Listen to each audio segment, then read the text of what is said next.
No one's going to spit it out, let's put it that way.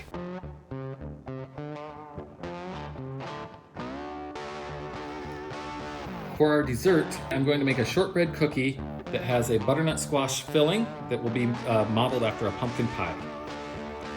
For the filling, I'm going to use the butternut squash, allspice, nutmeg, cloves, cinnamon, brown sugar, and a little bit of lime juice.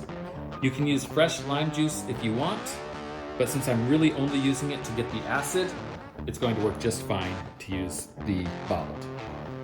For the cookie, I'm going to be using 2 sticks of butter, that's 8 ounces, a half cup of sugar, that's about 4 ounces, and 2 1/4 cups of flour, that's about 12 ounces. So by weight, it's 1 part sugar, 2 parts butter, 3 parts flour. Then I'll just add a pinch of salt and form that into the shortbread cookie dough. While I'm at it, I'm also going to make some cookies that are the same basic dough, but have Lapsang Souchong and Sumac in it, just as one of my favorite spiced cookie mixes. So let's go ahead and get started. First, we're going to make the butternut squash filling. So we're going to start with a big pan of water that I'm going to turn on to heat and put just a little bit of salt into that pan. Not a lot, just a quick teaspoonful or a quick pinch. Then I'm just going to, the water isn't hot yet, but it doesn't really matter because this is just going to boil to soften up the butternut squash. So I'm just going to add my cubes of butternut squash. And I'm going to keep the bowl so that I can mash the butternut squash after it's done cooking. To that, I'm going to add a little bit of lime juice, maybe a couple of teaspoons or about half of a lime's worth. And that will just help the butternut squash to break down and become really soft. In another saucepan, I'm going to put about a 1/4 cup, doesn't need to be real exact, but about a 1/4 cup of brown sugar and a couple of sticks of cinnamon, a handful of allspice berries. The exact amount isn't super important. You're just going to be using it to impart flavor and then you'll strain it out. Some cloves, once again, a small handful, and about 2 cups of water.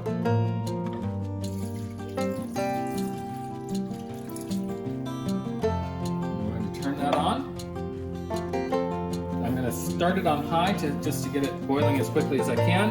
And then once it comes to a simmer, I will lower it and just let it simmer away to extract the flavors out of all the spices that I put in. And once it's reduced by about half, we will have that very flavorful water that will impart flavor to our butternut squash filling.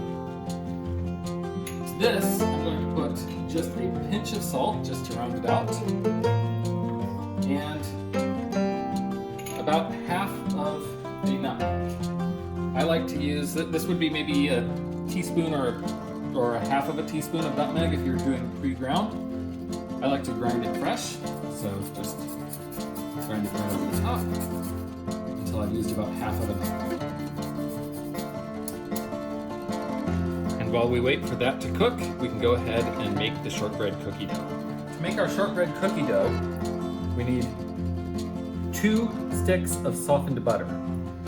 We're going to start by adding the butter to our bowl.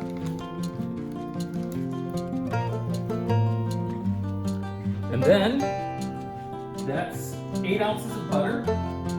So we're going to add half of that, 4 ounces of sugar. This is almost exactly a half of a cup, so if you're measuring by volume instead, just a half of a cup of sugar. I like to go ahead and get that a little bit mixed in. I'd find it easiest to do with a fork. Just cut through the butter. To that, I'm just going to add a pinch of salt, maybe 2 pinches. Mix that in. And then slowly add the flour, mixing after each addition. And by doing that, it'll be easier to keep from getting large lumps. So if I add just a little bit at a time, and then mix. And then add a little bit more, and mix. And I can hear my my spiced liquid in the back is starting to boil. So I'm going to turn down that heat so that it's only going to simmer instead of it be on a full-on boil.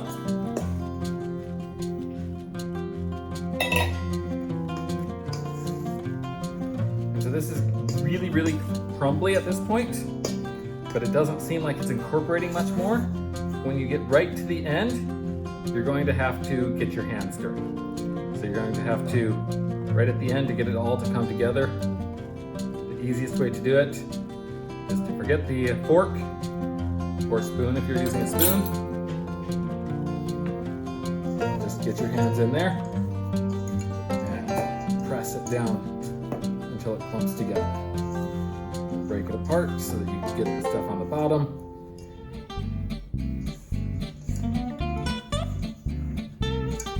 Just keep doing that for a little bit and it will come together as a nice dough fairly quickly. And now we have our shortbread cookie dough. Since I'm going to make two different cookies out of this, one the pumpkin pie or the butternut squash pie cookie, and the other one the Lapsang Souchong and Sumac cookie, I'm going to take this and I'm going to split it. Now, I'm going to use most of it for the butternut pie cookies, so I'm going to take about a third of it and set it in another bowl. That's going to turn into my Lapsang Souchong and Sumac cookie. So Lapsang Souchong is a smoked tea. It's going to give a smoky flavor to this, which sounds really weird, but is really delicious. The last time I took some of these cookies into work, I had several people ask me if they had bacon in them, and that's just coming from the smokiness of the Lapsang Souchong. Now, Lapsang Souchong, when it comes in, has some little bits of sticks and stuff like that in it from the plant, little bits of stem, and those aren't pleasant. So what I'm going to do is I'm just going to give it a quick dice. Doesn't need a lot.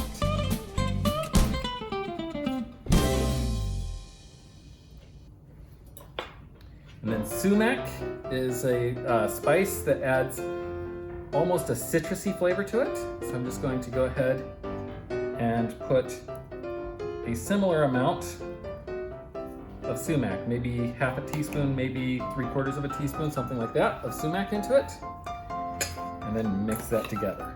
And once again, you can use a spoon to mix it together or your fork, but I find that hard to work with, so I prefer to just go ahead and get my hands dirty.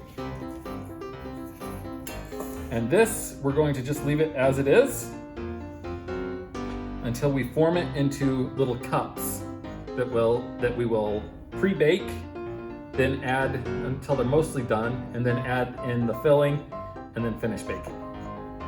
So now we just have to wait for the filling. Next step is to form the cookies. What I'm going to do is I'm going to take and I'm going to get some rough balls of cookie dough, set them out. I want these to be the same size, so you're just going to size them about the same. What I'm going to do is I'm going to take a ring and I'm going to spray it with a non-stick spray. And I'm going to take a glass and spray it with a non-stick spray. Then I'll put the ring over the top of one, push it down so it spreads out and forms a flat cookie. And then take the glass, press down right in the middle to form a cup. And then maybe go just a little deeper than that, just like that.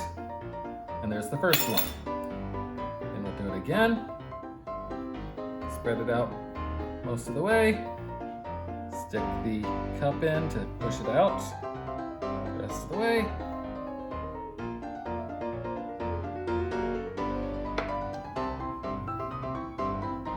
And there's our cups that will be filled with the filling, the pumpkin pie or the butternut squash pie filling. So we'll fill these cups with the butternut squash filling after we par bake them. So now the butternut squash is done cooking. You can tell because the knife easily goes into each one. To move the cubes of butternut squash over to the bowl, I just pull them out of the water, and I do not need the water. Just looking for that butternut squash. This is going to make more filling than I need, but you can make as many cookies as you want, or make them larger and use more filling. So now, just using a potato masher, we're just going to push down and mash these up into a soft blob. But a pumpkin pie filling needs to be a lot sweeter than that. So to this, we're going to go ahead and add some brown sugar. So I'm going to go ahead and add about, between 1/4 cup and 1/2 cup. Like that. And then just go ahead and mash that in as well. So this looks about right. It's gotten them to be a much, much darker color, and it's about half of what we started with. So we'll just go ahead and add that in.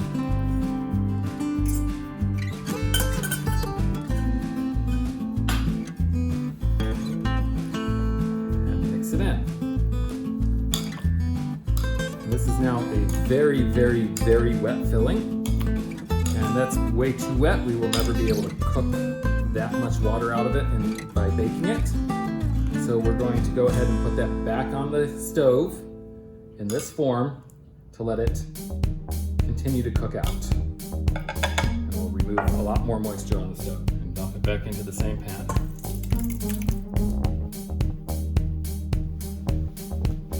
We're going to keep stirring that from time to time with a silicone spatula. So can't let this sit for too long because the bottom of it will stick to the pan and then burn. So you need to just keep coming back and stirring it every few minutes. And we're going to go ahead and let that reduce. While it's doing that, I'm going to go ahead and turn the oven on to preheat. And I'm going to turn it to 375 degrees Fahrenheit. While I'm waiting for the filling to reduce, I'm going to set those aside and work on my Lapsang Souchong and Sumac shortbread cookies. So for this, it's a lot simpler. All I'm doing is taking sections of dough and flattening them out. You want them to be about the same size and, even more crucially, about the same thickness.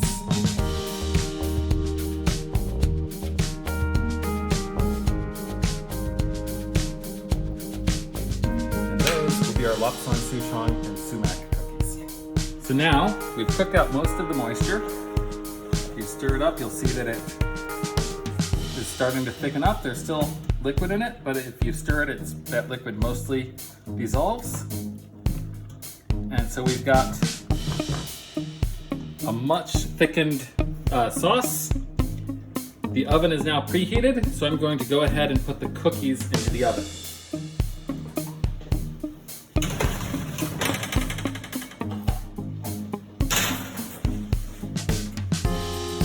And that will take about 20 minutes. So I'll start checking in about 15 minutes to see what they look like. I'm going to go ahead and take that off the heat and put a nice big spoonful of it into a separate bowl. And this is what I'm expecting to use in my cookies. Even that I think is probably more than I will use. Going to turn into my filling. I'm going to add an egg to it in a little while after it cools, before I put it into the cookie, and that way it will harden and form a little bit more of a pie filling texture.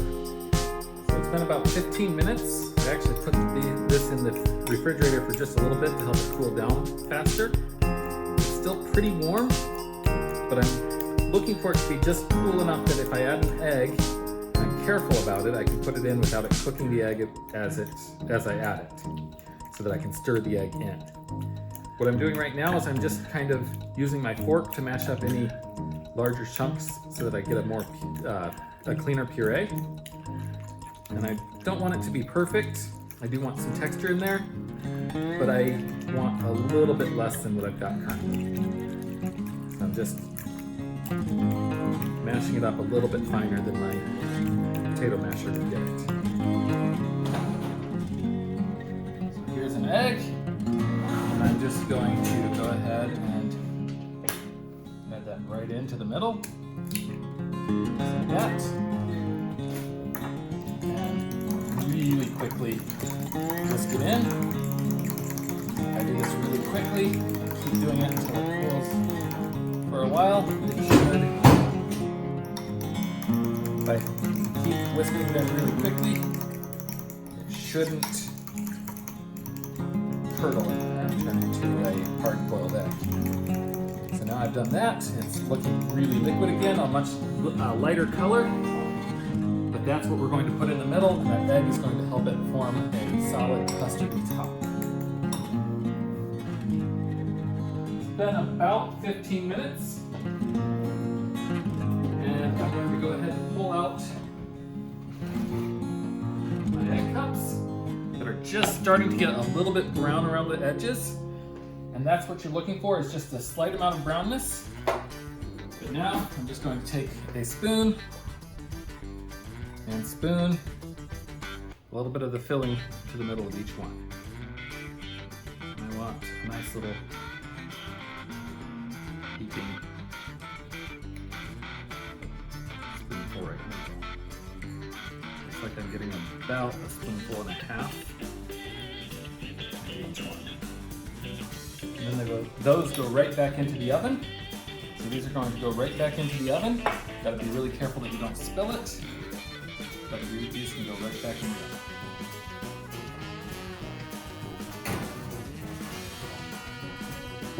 And I expect those to take about another 10 minutes, maybe even 15. And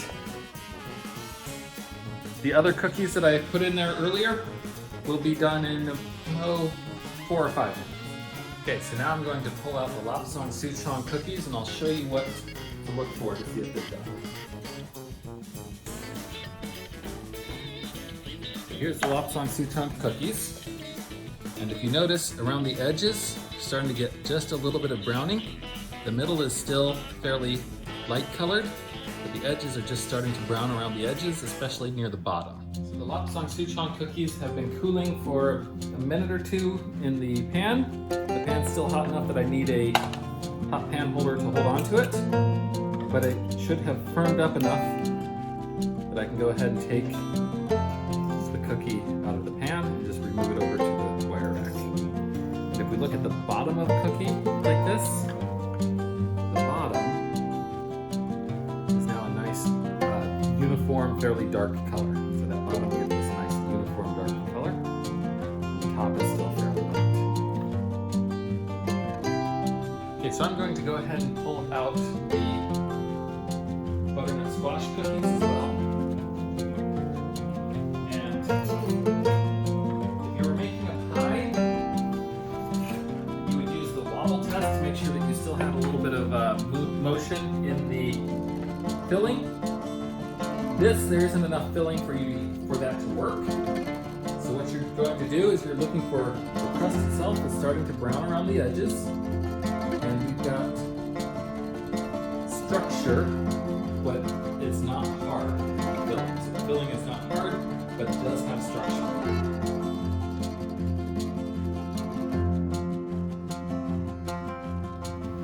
So one more thing while we're waiting for these cookies to finish cooling, we're going to sprinkle just a little bit of brown sugar over the top just to sweeten them up a little bit. I don't want very much, just a little bit that will melt into the top. So you can do this while it's still hot. satisfied with the amount of brown sugar you've got on all of them, I'm going to go ahead and sprinkle a little bit of nutmeg over the top as well.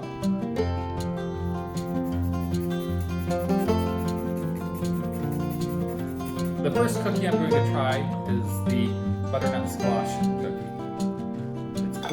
It's cold. It's definitely got a very crumbly crust because it's a shortbread.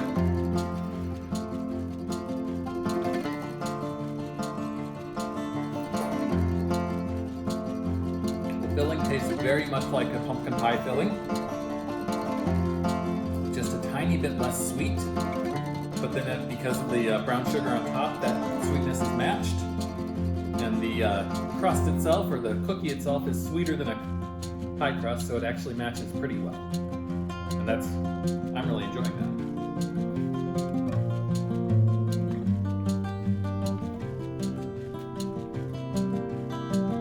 Yeah, I will definitely be doing that again. I'm also going to go ahead, and I know I really like this cookie because I've made this one before, but